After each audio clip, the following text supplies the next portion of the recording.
నమస్కారం ETV news కి స్వాగతం. మహారాష్ట్ర జార్ఖండ్ అసెంబ్లీ ఎన్నికలకు నగారా మోగింది. మహారాష్ట్రలో మొత్తం 288 అసెంబ్లీ నియోజకవర్గాలు ఉండగా ఒకే విడతలో నవంబర్ 20న పోలింగ్ నిర్వహించనున్నట్లు కేంద్ర ఎన్నికల ప్రధాన కమిషనర్ రాజీవ్ కుమార్ ప్రకటించారు. ఈ నెల 22న మహారాష్ట్ర అసెంబ్లీ ఎన్నికల నోటిఫికేషన్ జారీ చేయనున్నట్లు వెల్లడించారు. ఈ నెల 29 నుంచి నామినేషన్లు స్వీకరించనున్నట్లు వివరించారు. మహారాష్ట్రలో 9.63 కోట్ల మంది ఓటర్లు ఉండగా 1,186 పోలింగ్ కేంద్రాలు ఏర్పాటు చేస్తున్నట్లు సీఈసీ రాజీవ్ కుమార్ వివరించారు. జార్ఖండ్ అసెంబ్లీలో మొత్తం 81 స్థానాలు ఉండగా 2 విడతల్లో పోలింగ్ నిర్వహించనున్నట్లు తెలిపారు. నవంబర్ 13న తొలి విడత, నవంబర్ 20న రెండో విడత పోలింగ్ జరుగుతుందని చెప్పారు. నవంబర్ 23న మహారాష్ట్ర, జార్ఖండ్ అసెంబ్లీ ఎన్నికల ఓట్ల లెక్కింపు చేపట్టనున్నట్లు వివరించారు. దేశ రక్షణ విషయంలో రాజీ పడేది లేదని రక్షణ మంత్రి రాజ్నాథ్ సింగ్ చెప్పారు. ఈ విషయంలో ఎలాంటి ఒత్తిళ్లు వచ్చినా వెనక్కి తగ్గబోమని స్పష్టం చేశారు. వికారాబాద్ జిల్లా దామగుండంలో వీఎల్ఎఫ్ రాడార్ స్టేషన్ నిర్మాణానికి రాజ్నాథ్ శంకుస్థాపన చేశారు. ఈ కార్యక్రమంలో సీఎం రేవంత్ రెడ్డి, కేంద్ర హోంశాఖ సహాయ మంత్రి బండి సంజయ్, ఇతర ప్రజాప్రతినిధులు పాల్గొన్నారు. రాడార్ స్టేషన్ విషయంలో అన్ని విధాలా అండగా నిలిచిన సీఎం రేవంత్ రెడ్డికి అభినందనలు చెప్పిన రాజ్నాథ్, పార్టీలు వేరైనా దేశాభివృద్ధిలో అంతా కలిసి ముందుకు వెళ్లాలన్నారు. రక్షణ రంగ పరికరాల తయారీలో హైదరాబాద్కు గొప్ప పేరుందన్న ఆయన, దేశాభివృద్ధిలో తెలంగాణ పాత్ర కీలకంగా మారిందని తెలిపారు. దేశ భద్రత విషయంలో వీఎల్ఎఫ్ స్టేషన్ చాలా కీలకమని, సబ్మెరైన్లకు సమాచారం ఇవ్వడంలో ప్రముఖ పాత్ర పోషిస్తుందని వివరించారు. వికారాబాద్ జిల్లా అభివృద్ధికి కూడా దోహదం చేస్తుందని చెప్పారు. వీఎల్ఎఫ్ వల్ల పర్యావరణానికి ఎలాంటి నష్టం ఉండదని, స్థానికులకు ఉపాధి, ఉద్యోగ అవకాశాలు పెరుగుతాయని పేర్కొన్నారు. వీఎల్ఎఫ్ స్టేషన్కు సహకరించాలని స్థానికులను కోరారు. ఇండో పసిఫిక్ ప్రాంతాల్లో ఖనిజ సంపద పుష్కలంగా ఉందని చెప్పిన రాజ్నాథ్ సింగ్, సముద్రంపై ఆధిపత్యం సాధించిన వాళ్లే మరింత అభివృద్ధి చెందుతారని వివరించారు. దేశ భద్రత విషయంలో తమ ప్రభుత్వం ఎప్పుడూ కేంద్రం వెంటే ఉంటుందని సీఎం రేవంత్ రెడ్డి హామీ ఇచ్చారు. దేశ భద్రత విషయంలో హైదరాబాద్ వ్యూహాత్మక ప్రాంతమని చెప్పిన రేవంత్ రెడ్డి, దేశ రక్షణ పరికరాల తయారీలో హైదరాబాద్కు మంచి పేరుందని గుర్తు చేశారు. వీఎల్ఎఫ్ రాడార్ ఏర్పాటుకు అత్యంత వ్యూహాత్మక ప్రాంతం వికారాబాద్ జిల్లా అని తెలిపిన సీఎం, పార్టీలు, సిద్ధాంతాలు వేరైనప్పటికీ దేశ భద్రత, రక్షణ విషయంలో తాము కేంద్ర ప్రభుత్వంతో కలిసి నడుస్తామని స్పష్టం చేశారు. కొందరు లేనిపోని ఆరోపణలు చేస్తూ వివాదాలకు తెరలేపుతున్నారన్న రేవంత్, దేశ భద్రత ప్రాజెక్టులపై రాజకీయం చేయడం సరికాదని హితవు పలికారు. ఈ ప్రాజెక్టుకు గత బీఆర్ఎస్ ప్రభుత్వమే అన్ని అనుమతులు ఇచ్చిందన్న సీఎం, దేశ భద్రత విషయంలో రాజీ పడకూడదనే తాము కూడా ముందుకు వచ్చామని తెలిపారు. ఈ సందర్భంగా నేవీ కళాశాలలో 25% సీట్లు స్థానికులకు ఇవ్వాలని కేంద్ర మంత్రి రాజ్నాథ్ సింగ్ను రేవంత్ రెడ్డి కోరారు. తెలంగాణలో గ్రూప్ 1 మెయిన్స్ పరీక్షలకు మార్గం సుగమమైంది. గ్రూప్ 1 నోటిఫికేషన్ ప్రాథమిక కీని సవాలు చేస్తూ దాఖలైన 2 పిటిషన్లను హైకోర్టు కొట్టివేసింది. 2022 ఏడాది జారీ చేసిన నోటిఫికేషన్ రద్దు చేయకుండానే మరో నోటిఫికేషన్ జారీ చేయడం చెల్లదని, ప్రాథమిక కీలో తప్పులు ఉన్నాయని, వాటిని సవరించాలన్న అభ్యంతరాలను పట్టించుకోలేదంటూ దాఖలైన పిటిషన్లను హైకోర్టు కొట్టేసింది.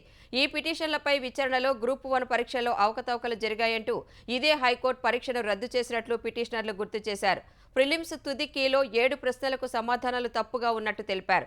ఈ ప్రశ్నలను తొలగించి తాజా కీని విడుదల చేసి అభ్యర్థుల జాబితా సిద్ధం చేయాలన్నారు. అటు గ్రూప్ 1 ప్రిలిమ్స్ రాసిన 3 లక్షల మందిలో 7,191 అభ్యంతరాలు స్వీకరించినట్లు టీజీపీఎస్సీ కోర్టుకు తెలిపింది. అభ్యంతరాలను సబ్జెక్టుల వారీ నిపుణుల కమిటీ ఆమోదం తర్వాతే ఫలితాలు విడుదల చేసినట్లు వివరించింది. ప్రస్తుతం పిటిషన్లు దాఖలు చేసిన 5గురిలో ఒక్కరు మాత్రమే అభ్యంతరాలు తెలిపారని వివరించారు. ఒకరిద్దరికి అర్థం కానంత మాత్రాన అవి తప్పులు కాదని టీజీపీఎస్సీ కోర్టుకు వివరించింది. ఈ నెల 21 నుంచి మెయిన్స్ పరీక్షలు జరగనున్న దశలో కోర్టులు జోక్యం చేసుకుంటే అభ్యర్థులకు నష్టం జరుగుతుందని తెలిపింది. ఈ వాదనతో ఏకీభవించిన కోర్టు 2 పిటిషన్లను కొట్టివేసింది. ఈ తీర్పుతో 21 నుంచి జరిగే గ్రూప్ 1 మెయిన్స్ కు మార్గం సుగమమైంది. గ్రూప్ 1 మెయిన్స్ కు దాదాపు 32,000 మంది అర్హత సాధించగా టీజీపీఎస్సీ ఇప్పటికే హాల్ టికెట్లను వెబ్సైట్లో ఉంచింది. ఆంధ్రప్రదేశ్లో జిల్లాలకు ఇన్ఛార్జ్ మంత్రులను నియమిస్తూ ప్రభుత్వం ఉత్తర్వులు జారీ చేసింది. ఉప ముఖ్యమంత్రి పవన్ కళ్యాణ్, మంత్రి నారా లోకేష్ మినహా మంత్రులకు జిల్లాలను కేటాయించారు. 4 మంత్రులకు 2 జిల్లాలు ఇచ్చారు. పశ్చిమ గోదావరి, పల్నాడు జిల్లాల బాధ్యతలను గొట్టిపాటి రవికుమార్కు అప్పగించారు. తిరుపతి, సత్యసాయి జిల్లాలకు అనగాని సత్యప్రసాద్ను ఇన్ఛార్జ్ మంత్రిగా నియమించారు. నిమ్మల రామానాయుడుకు తూర్పుగోదావరి, కర్నూలు జిల్లాలు, అచ్చెన్నాయుడుకు పార్వతీపురం, కోనసీమ జిల్లాలు కేటాయించారు. కొండపల్లి శ్రీనివాసును శ్రీకాకుళం, విజయనగరం బాధ్యతలను హోంమంత్రి అనితకు అప్పగించారు. విశాఖ జిల్లా బాధ్యతలను బాలవీరాంజనేయ స్వామి, అల్లూరు జిల్లాకు గుమ్మిడి సంధ్యారాణి, అనకాపల్లికి కొల్లు రవీంద్ర, కాకినాడకు నారాయణ, ఏలూరు బాధ్యతలను నాదెండ్ల మనోహర్కు ఇచ్చారు. ఎన్టీఆర్ జిల్లాకు సత్యకుమార్ యాదవ్, కృష్ణాకు వాసంశెట్టి సుభాష్, గుంటూరుకు కందుల దుర్గేష్, బాపట్లకు కొలుసు పార్థసారథి, ప్రకాశం జిల్లాకు ఆనం రామనారాయణ రెడ్డిని ఇన్ఛార్జీలుగా నియమించారు. నెల్లూరు జిల్లాకు నసీం మహమ్మద్ ఫరూక్, నంద్యాలకు పయ్యావుల కేశవ్, అనంతపురం టీజీ భరత్, కడపకు ఎస్ సవిత, అన్నమయ్య జిల్లాకు బీసీ జనార్దన్ రెడ్డి, చిత్తూరుకు మందపల్లి రాంప్రసాద్ రెడ్డిలను ఇన్ఛార్జి మంత్రులుగా నియమించారు.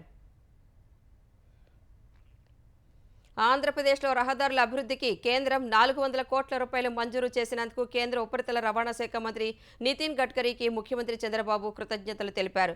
సిఆర్ఐఎఫ్ పథకం కింద ఏపీలో 200.06 కిలోమీటర్ల 13 రాష్ట్ర రహదారులకు ఈ 400 కోట్ల రూపాయలు మంజూరైనట్లు సీఎం వెల్లడించారు. గుంటూరు నల్లపాడు పరిధిలో 4 లేన్ల పై వంతెనకు మరో 98 కోట్లు మంజూరైనట్లు చంద్రబాబు వివరించారు. ఈ కేటాయింపులు ఆంధ్రప్రదేశ్ అభివృద్ధి, పురోగతికి మరింత ఉపయోగపడతాయని ఆశాభావం వ్యక్తం చేశారు. అటు 6 దశాబ్దాల క్రితం నిర్మించిన ఫ్లైఓవర్ స్థానంలో నూతన ఫ్లైఓవర్ నిర్మాణానికి నిధులు ఇవ్వడంపై స్థానికులు హర్షం వ్యక్తం చేస్తున్నారు. ఈ నిధులు రావడానికి కృషి చేసిన సీఎం చంద్రబాబు, కేంద్ర మంత్రి పెమ్మసాని చంద్రశేఖర్కు ధన్యవాదాలు తెలిపారు. గ్రామీణ ప్రాంతాల్లో అభివృద్ధి పనులు చేపట్టేందుకు నిర్దేశించిన పల్లె పండుగ కార్యక్రమం విజయవంతంగా సాగుతుండడం ఆనందం కలిగిస్తోందని ముఖ్యమంత్రి చంద్రబాబు స్పష్టం చేశారు. ఏపీలోని 13,326 గ్రామాల్లో 30,000 పనులు చేపట్టాలనే బృహత్ సంకల్పాన్ని కార్యరూపంలోకి తెచ్చిన ఉప ముఖ్యమంత్రి పవన్ కళ్యాణ్ను సీఎం అభినందించారు. 4,500 కోట్లు ఖర్చుతో చేస్తున్న అభివృద్ధి పనులు గ్రామాల్లో ఉపాధి కల్పిస్తూ పల్లెల్లో మళ్లీ వెలుగులు తెస్తాయన్నారు. రానున్న రోజుల్లో ఇలాంటి మరెన్నో అభివృద్ధి కార్యక్రమాలు చేపట్టి పల్లెల్లో సంతోషాలు నింపేందుకు కూటమి ప్రభుత్వం కట్టుబడి ఉందని తేల్చి చెప్పారు.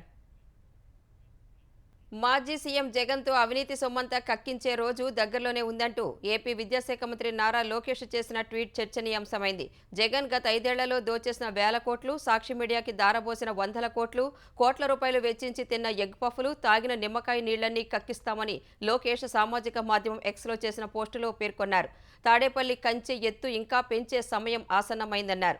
5 ఏళ్లు జనం సొమ్ము మేసి తాడేపల్లి ప్యాలెస్లో గుట్టలుగా నోట్ల కట్టలు జగన్ పోగేసుకున్నారని ధ్వజమెత్తారు. చివరకు ఇంటి చుట్టూ కంచె వేసేందుకు ప్రజల సొమ్ము నుంచే 13 కోట్లు ఖర్చు చేసిన జగన్ మళ్లీ సత్యహరిచంద్రుడిలా నీతి కబుర్లు, ఫేక్ పోస్టులు చేస్తున్నారని లోకేష్ మండిపడ్డారు.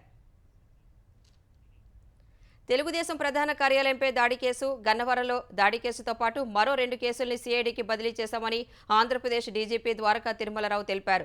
వైసీపీ నేత సజ్జల రామకృష్ణారెడ్డిపై లుకౌట్ నోటీసు ఉందన్నారు. ఒక కేసులో సజ్జలకు గుంటూరు జిల్లా ఎస్పీ ఎల్ఓసీ జారీ చేశారన్న తిరుమలరావు ఆ కేసుకు సంబంధించి అదుపులోకి తీసుకునే అవకాశం ఉందని తెలిపారు. తిరుమల లడ్డూ వ్యవహారంలో ఏపీ ప్రభుత్వం ఏర్పాటు చేసిన సిట్టును సుప్రీంకోర్టు అనుమానించలేదని స్పష్టం చేశారు. స్వతంత్ర దర్యాప్తు జరగాలన్న ఉద్దేశంతోనే ప్రత్యేక బృందం ఏర్పాటు చేస్తామని చెప్పిందని గుర్తు చేశారు. సిట్ సభ్యులుగా ఐజీ సర్వశ్రేష్ఠ త్రిపాఠి, డీఐజీ గోపీనాథ్ జెట్టీల పేర్లను పంపినట్లు తిరుమలరావు తెలిపారు. ముంబై నటి ఇచ్చిన ఫిర్యాదుపై నమోదు చేసిన కేసులో ఐపీఎస్ అధికారులు దాఖలు చేసిన ముందస్తు బెయిల్ పిటిషన్లపై హైకోర్టులో విచారణ ఈ నెల 23కు వాయిదా పడింది. ఐపీఎస్ అధికారులు కాంతి రాణా టాటా, విశాల్ గున్ని, న్యాయవాది ఇనకొల్లు వెంకటేశ్వర్లు, మరో 2 పోలీసు అధికారులు దాఖలు చేసిన ముందస్తు బెయిల్ పిటిషన్లపై ఇవాళ విచారణ జరిగింది. ఈ విచారణలో కేసు దర్యాప్తును సీఐడీకి బదిలీ చేసినట్టు ప్రభుత్వ న్యాయవాది లక్ష్మీనారాయణ కోర్టుకు తెలిపారు. ఈ పరిస్థితిలో కౌంటర్ వేసేందుకు మరికొంత సమయం కావాలని కోరారు. ఇందుకు అంగీకరించిన కోర్టు ముందస్తు బెయిల్ పిటిషన్లను పరిష్కరించే వరకు పిటిషనర్లను అరెస్టు చేయవద్దని ఇచ్చిన మధ్యంతర ఉత్తర్వులను పొడిగించింది. అద్దె బకాయిలు చెల్లించలేదని తెలంగాణలో పలు చోట్ల గురుకులాలు, వసతి గృహాలకు భవన యజమానులు తాళం వేయడం ప్రభుత్వం, ప్రతిపక్షాల మధ్య విమర్శలకు దారితీసింది. ఉమ్మడి వరంగల్ జిల్లాలోని తొర్రూరు, రేగొండ మండల కేంద్రాల్లోని గురుకుల, మైనార్టీ, జ్యోతిరావు పూలే పాఠశాలల అద్దె బకాయిలు చెల్లించడం లేదని యజమానులు తాళం వేశారు. యాదాద్రి భువనగిరి జిల్లా మోత్కూరు గురుకుల పాఠశాల భవనానికి తాళం వేశారు. 9 నెలల అద్దె చెల్లించలేదని మంచిర్యాల జిల్లా బెల్లంపల్లిలోని గురుకుల భవనాలకు తాళాలు వేశారు. ఈ పరిస్థితులపై స్పందించిన బీఆర్ఎస్ కార్యనిర్వాహక అధ్యక్షుడు కేటీఆర్ గురుకులాలకు అద్దె బకాయిలు విడుదల చేయకపోవడం అంటే వాటిని శాశ్వతంగా మూసివేసే కుట్రగా కనిపిస్తోందంటూ సామాజిక మాధ్యమం ఎక్స్లో పోస్ట్ పెట్టారు. ఈ వ్యవహారంపై స్పందించిన తెలంగాణ బీసీ సంక్షేమ శాఖ మంత్రి పొన్నం ప్రభాకర్ గురుకులాల గేట్లకు తాళాలు వేసిన వారిపై కేసులు నమోదు చేయాలని కలెక్టర్లకు ఆదేశాలు జారీ చేశారు. తెలంగాణలో 70% గురుకుల భవనాలకు గత ప్రభుత్వ హయాంలోనే అద్దె బకాయిలు పడ్డాయని మంత్రి ఆరోపించారు. ఈ వివరాలు తెప్పించి త్వరలోనే నిధులు విడుదల చేస్తామన్నారు.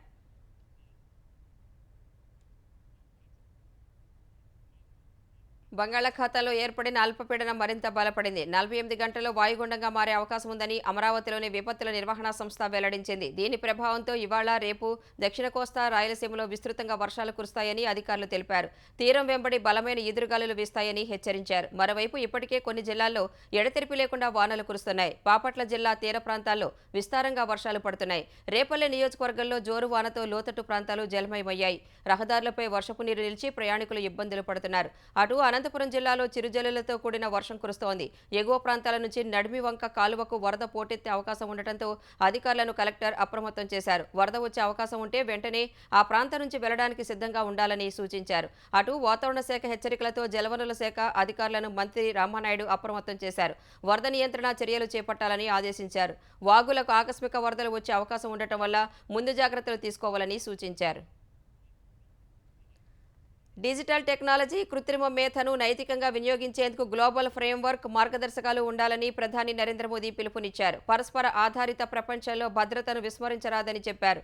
ఢిల్లీలోని భారత మండపంలో అంతర్జాతీయ టెలికమ్యూనికేషన్ యూనియన్ ఇండియా మొబైల్ కాంగ్రెస్ను ప్రధాని మోదీ ప్రారంభించారు. తర్వాత మాట్లాడిన మోదీ, డిజిటల్ నిబంధనలు కేవలం వ్యక్తిగత గోప్యత, మీడియా తప్పుడు సమాచారం, టెక్ దిగ్గజాల జవాబుదారీతనం, సామాజిక ప్రాధాన్య ఇతర సమస్యల కోసమే కాకుండా వ్యాపారం, సేవలకు సంబంధించిన అంతర్జాతీయ డేటాపై ఆధారపడి ఉంటుందని చెప్పారు. ప్రస్తుతం అందుబాటులో ఉన్న డిజిటల్ టూల్స్, అప్లికేషన్లను నియంత్రించే శక్తి ఏ దేశానికి లేదన్న మోదీ, సాంకేతిక విప్లవం మానవ కేంద్రంగా సాగాలని ఆకాంక్షించారు.